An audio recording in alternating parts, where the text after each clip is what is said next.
I'm James Swanwick. Welcome to the Alcohol Free Lifestyle Podcast, where you learn to live a life of health, wealth, love, and happiness. You know, as I was thinking about the dynamic I have in my working relationship and friendship with James, and a lot of the things happening in our business, the word karma came to mind.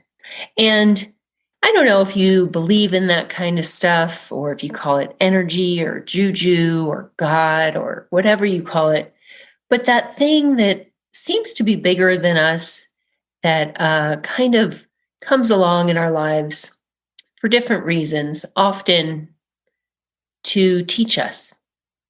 So we're going to be talking about that a little bit today. Karma and alcohol. Are you pushing the boundaries? Are you pushing karma? We'll get to that in a minute. But before we do, I want to remind you that you can get your hands on the Alcohol Freedom Formula. It's a free download. What's better than that? Simply go to alcoholfreelifestyle.com/guide. We also have a link in the show notes about booking a discovery call. It'll be with me or another amazing alcohol-free lifestyle coach. 15 minutes. It's a chat that could really change your life. Change has to start somewhere. And this is a great place to start. Just listening to this podcast is a big deal. You know, you are in the process of change, of transformation, of evolving. And I'd like to just encourage you, invite you to give yourself a pat on the back for that, because you are moving in the right direction. And booking a call with one of us will just put you on an incredible path. You know what drinking is like. Maybe you don't remember what it's like to not drink, but millions of people are giving up alcohol. We've helped over 20,000 here at Alcohol Free Lifestyle. So I think we're on to something, and I'd love to bring you along on this ride. So check the show notes, click the link, book a call. Can't wait to talk with you. We also have a YouTube channel. Would love for you to support that. Just go onto YouTube and look us up, or the link is also in the show notes. Remember, this is for high performers. And I mean personally, professionally. Look at me trying to get my groove back. Personally, professionally, in the home, outside of the home. If you are accustomed to getting things done, if you're accustomed to solving problems, and this alcohol thing just doesn't seem solvable, come on over and join us. Let's see if you're a fit. We may not be the right fit for each other, and that's okay. In 2022, there's more than one path to getting this alcohol thing behind you. But get on a path, and maybe it'll be with us. So, back to karma.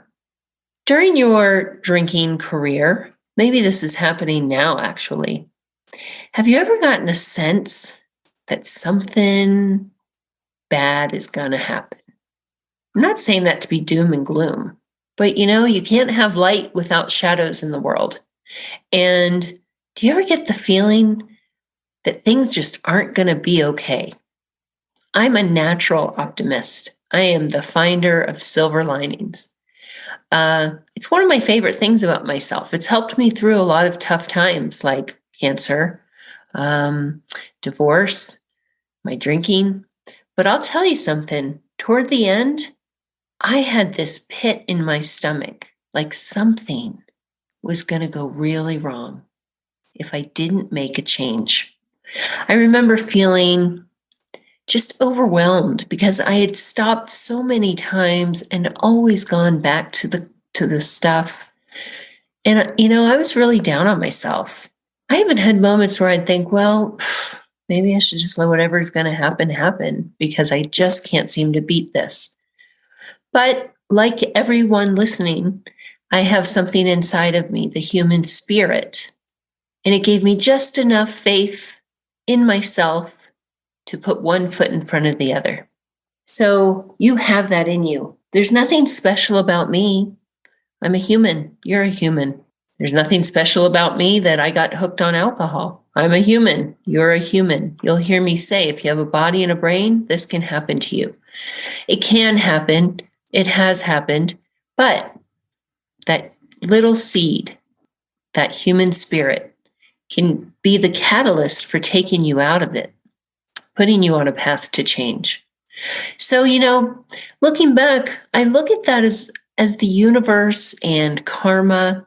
I've heard it said that the universe, aka karma, will start with a whisper. It'll whisper in your ear, hey, this isn't okay. You should make a change. And then it turns into a tap on the shoulder. Then it can turn into a little shove. Finally, it can feel like you're being hit up the side of your head. Have you ever had that happen to you? It can be scary, right? Kind of like you're just waiting for the next hit. It's a really tough way to live. And it's not good for us. It's not good for our sleep. It's not good for our vibration. It's not good for our adrenal glands, our cortisol levels, because we're in that constant state of heightened fear, the fight or flight. So I was thinking about this karma thing, and while we're drinking, karma and drinking, and I came across an interesting article about the 7 laws of karma. And I'm going to read them to you, and I'd just like you to take a moment and think about them. Think about how alcohol could be showing up with your karma. Number 1 is the great law. Whatever we put into the universe will come back to us. Now, I really doubt that any of our listeners are bad people. I don't think any of you are out there doing wretched things. I sure wasn't. But what was I really putting into the universe? What are you putting into the universe? Even if it's something as simple as going to the store and checking out, but you're there with a hangover, or you're in a fight with somebody, one of your family members, over your drinking. What are you putting out into the universe when you interact with people in the store? Are you putting out something good and positive? Or are you being short and temperamental, irritable, complaining? When you're in your cycle of drinking, do you find that more of that comes back to you? Negativity, criticism, chaos? Number 2, the law of creation. Life does not happen by itself. We need to make it happen. This can be a tough one. Well, for high performers, it can be an easy one in lots of areas, right? If you're listening to this and you are accomplished in one or more areas of life, you can get stuff done. You create.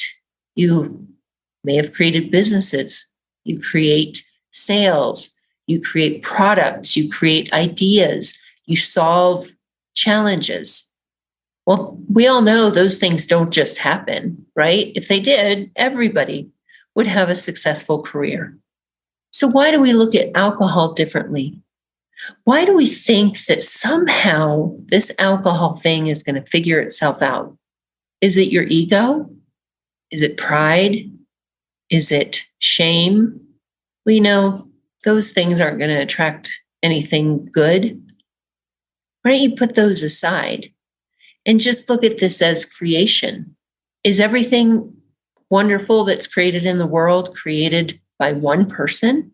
No, collaboration. And so what if making this alcohol thing happen isn't all about you doing it?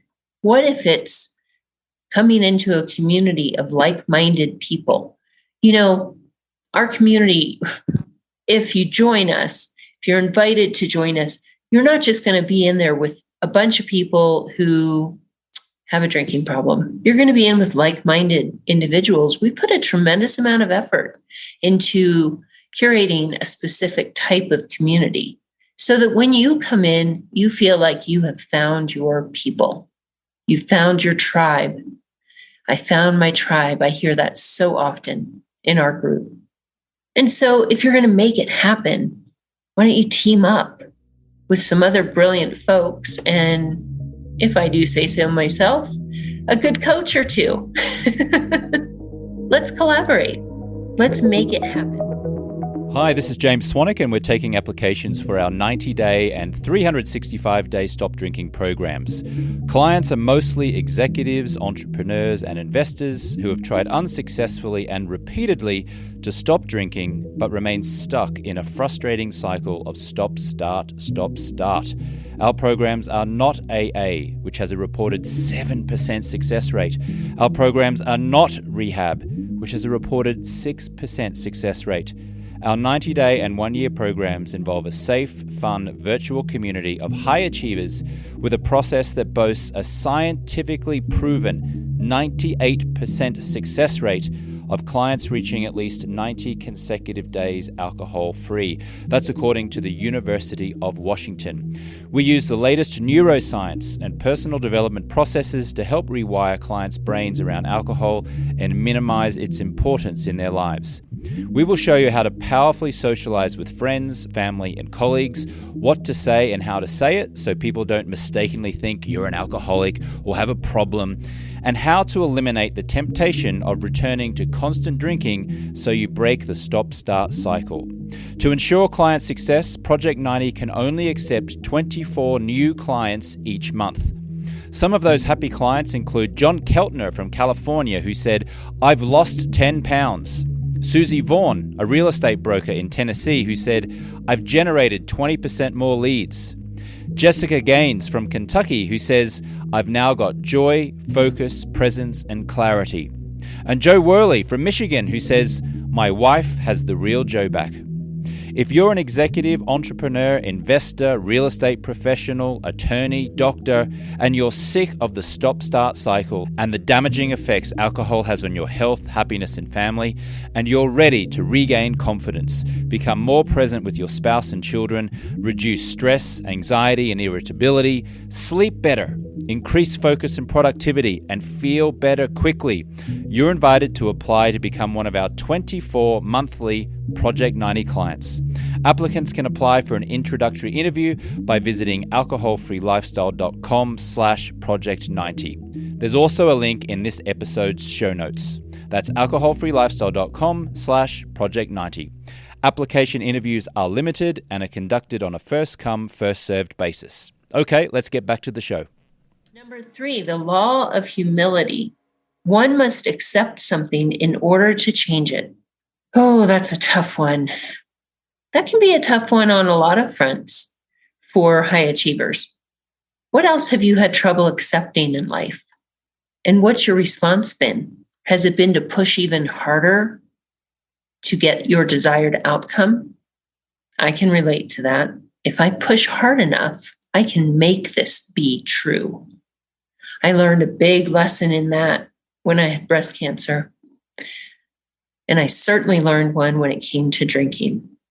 One must accept something in order to change it. You know, in Project 90, we don't use stigmatized language like alcoholic or recovery. Now, that does not mean that some of you don't meet the criteria for alcohol use disorder. A lot of you might, but the word alcoholic sometimes, not all the time, can be very challenging for people, triggering a lot of shame and things like that. So we don't want you going into the shame spiral. I gave that up. I got off that staircase. But you do have to be realistic. So part of that is accepting that this alcohol thing is a problem. And I'm going to tell you a hard truth. It's not going to go away on its own. It will take active effort. You can't get it by listening to the podcasts or listening to or getting a book. It helps. It's support. But becoming alcohol-free is a very, very personal journey. And so part of it is accepting that this is not going to go away on its own. And having an ounce of faith, like that little ounce of human spirit, having an ounce of faith that there's a way out of this, that there are people in this world who can light your path so that you find your truth. But it does start with that one big truth. It's not going away on its own. And chances are extremely high it's only going to get worse. That's a hard fact, but it's true. Alcohol misuse is a progressive thing. So if you're listening to this and you're 45 and you don't do something about this, I could almost guarantee that at 50, you'll look back and wish you could only drink like you did at 45. Is what it is. We're adults. You're a grown-up. You can be humble about some of these things because it's going to lead you to empowerment. And that feels really good. Number 4, the law of responsibility. We must take responsibility for what is in our lives. Well, here we are. Look, you've heard me say, this can happen to anyone. Alcohol's a highly addictive substance, highly addictive. It's no joke. And it's not just socially accepted to drink alcohol, it's expected. What a scam, right? Oh, it ticks me off. But it is what it is. And so, look, we bought what they were selling, literally. We bought the stories we were told about what drinking would be like. And maybe it was fun for a while. Now it's not fun. If you're listening to this, it's not fun anymore, or not fun enough to keep it up. So it's not necessarily your fault because you were just drinking a highly addictive substance that you are supposed to use. It even says on the bottle, drink responsibly, which also ticks me off because it's a drug. Drugs aren't meant to be used responsibly. But not your fault is different from not your responsibility. It is your responsibility to do something about this. It's your responsibility toward yourself and toward your family and friends. It is your responsibility. Because if you're listening to this, you know the truth. You know this alcohol thing is a problem. And you can't unsee that. I'm not going to let you. Because I offer hope. We offer solutions. So yeah, it can be an uncomfortable truth, but it is. And how cool that there's a way out. But it starts with responsibility. Number 5, the law of change. History repeats itself until we learn from it and change our path. Oh, I can relate to this on several levels. Have you ever had a lesson show up and they're just wearing a different color shirt?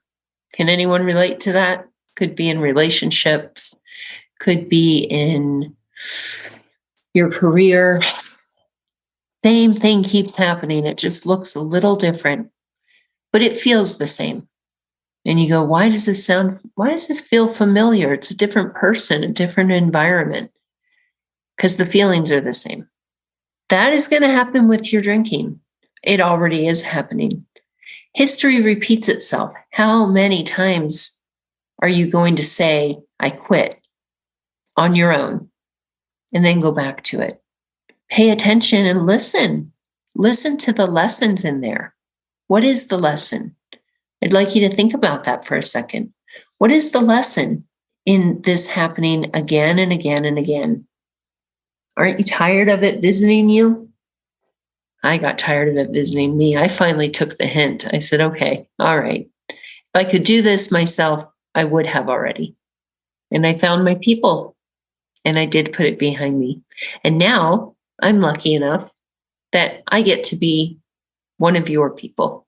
And so does James. And so does everyone in our incredible community. Number 6, the law of patience and reward. The most valuable rewards require persistence. Okay, we are all adults. We have all had delayed gratification. We can tolerate that in other areas of life. But when you are dealing with addiction and you are on the spectrum of addiction, it's a very broad spectrum. But if you're listening, yes, there are some addictive pathways in your brain that are being lit up like a Christmas tree. And that's okay. It's just a word. But when we are on the spectrum of addiction, we lose our patience, don't we? We want our rewards right away.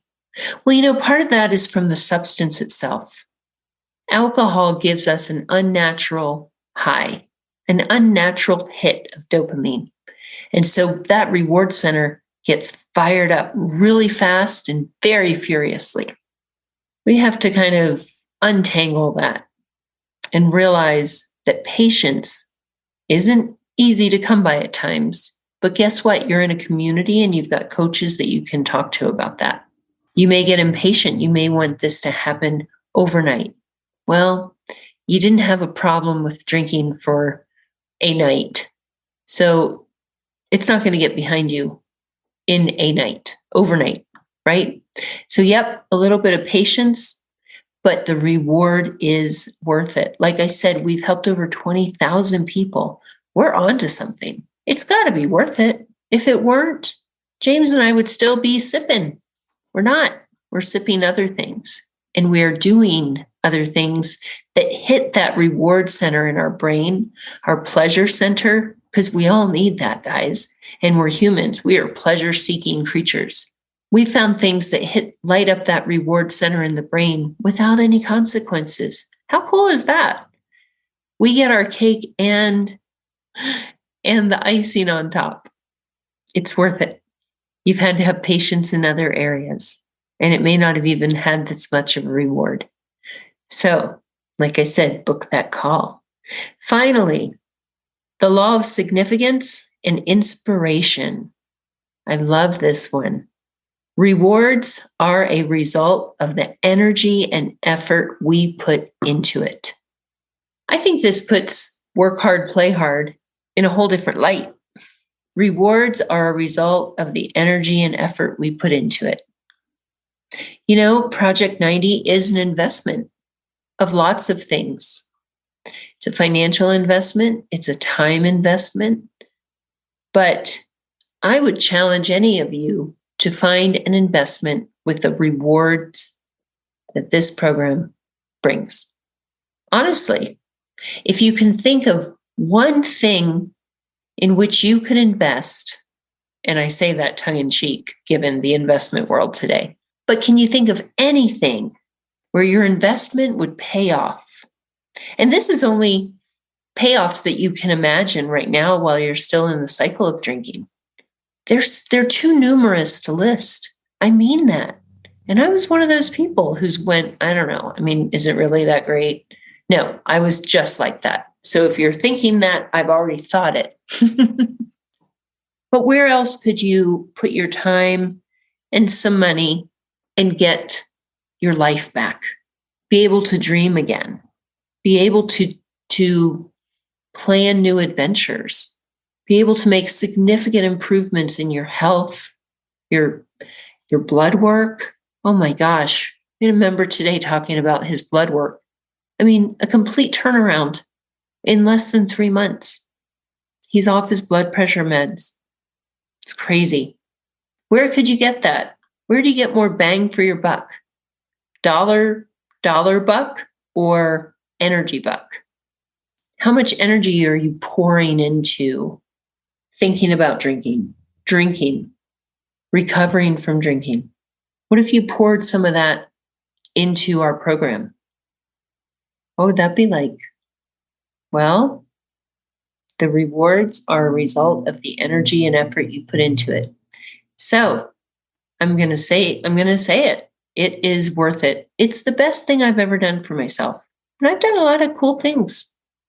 This has been the best in the way that it has helped me, in the way that it has impacted my health, my mental health, my self-esteem, my relationship with myself, and my relationships with my kids. Oh man, I wouldn't trade that for millions of dollars. I wouldn't. And I can promise it doesn't cost that to join Project 90. Not even close. So, something to think about. Are you tempting fate? Are you messing with karma? Time to get on the good side of stuff, guys. Go ahead and book that call. Check out the show notes. Click on the link. Thanks for your patience. Since COVID, I'm not going to lie, I've had a little bit of brain fog, searching for words, mixing words up. Crazy.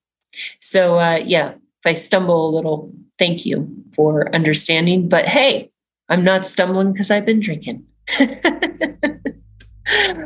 Until next time, I am wishing you all the best. I'm here for you. James is here for you. Our community is here for you.